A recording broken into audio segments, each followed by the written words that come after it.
Stop remembering. Ang sabi sa Ephesians 5:18, huwag kayong maglalasing sapagkat sisirain lamang niyan ng inyong buhay. Sa halip ay dapat kayong mapuspos ng espiritu. Minsan may mga well-meaning friends tayo na kapag dumadaan tayo sa isang masakit at mapait na karanasan, ang ipinapayo sa atin ay mag-shot puno, maglasing. Sabi nila, forget your pain by getting drunk. Pero ano talaga ang nangyayari?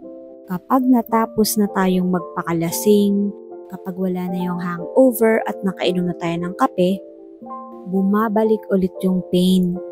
Ang totoo niyan, kapag labis kayong uminom ng alak, sasakit ang ulo nyo. Pagkatapos, masisira ang inyong atay, magkakagastos pa kayo.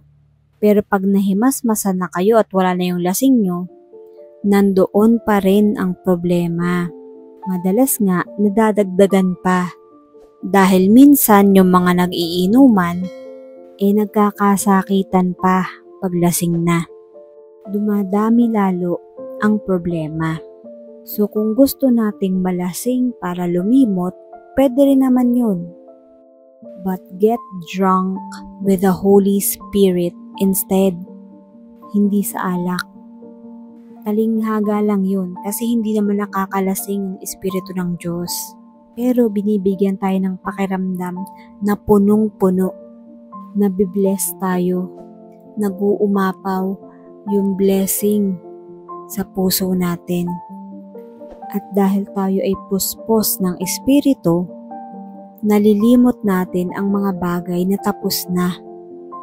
The Spirit gives us life by making us forget. Nakakalimutan natin sa tulong ng Espiritu.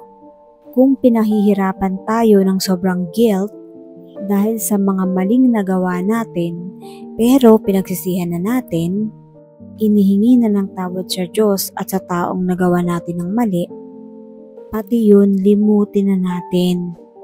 Huwag na nating alalahanin. Huwag na nating pahirapan at parusahan ang ating sarili.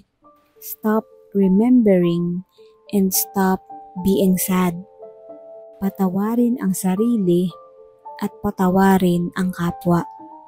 Limutin yung tapos na. Alalahanin na lang ang mga darating pa. Wala na tayong magagawa sa nakaraan, pero may magagawa pa tayo sa kung anuman ang darating. Do not destroy yourself.